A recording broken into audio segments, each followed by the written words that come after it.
अलीज़ा शाह बूढ़ी हो गई है, नाज़िश जहांगीर का चौंका देने वाला इंकशाफ।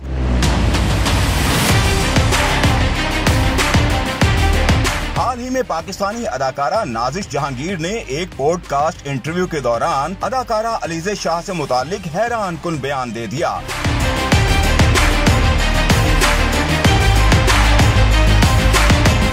इंटरव्यू में मेजबान ने नाज़िश से सवाल किया कि क्या उन्होंने कभी सर्जरी करवाई है। सवाल के जवाब पर अदाकारा खुद मियां मिट्ठू बन गईं और अपने नैन नक्श की तारीफ करते हुए कहा कि वो कुदरती तौर पर ही इतनी प्यारी और खूबसूरत हैं। कतई नहीं है, मुझे मेरी हर चीज पसंद है, मेरी जॉ बनी हुई है, थोड़ा सा अगर गोश्त आ भी है तो आई लव इट। आईब्रो ठीक है, नाक प्यारी है, इरादा भी नहीं है छड़वाने का। अदाकारा अलीज़ा शाह की सर्जरी पर बात करते हुए अदाकारा ने कहा कि सर्जरी के बाद अलीज़ा शाह की मासूमियत खत्म हो गई है। उन्होंने कहा कि अलीज़ा शाह पहले बहुत ज्यादा प्यारी थी। अलीज़ा की उम्र पर बात करते हुए नाज़िश ने कहा कि उम्र भी कोई चीज होती है, एज भी कोई चीज होती है ना। अब उसने पक्की उम्र में भी तो जाना था शायद। अलीज़ा ने पक्की उम्र में भी तो जाना था। नाज़िश जहांगीर ने अलीज़ा शाह के साथ होने वाली पहली मुलाकात से मुतालिक बताया कि जब मैंने अलीज़ा को पहली मर्तबा देखा तो ऐसा लगा जैसे कोई प्यारी सी गुड़िया आ गई। Aliza was very pretty. अपनी अम्मा के साथ आई थी, जिससे मुझे लगा था कि गुड़िया नहीं सेट पे आ जाती।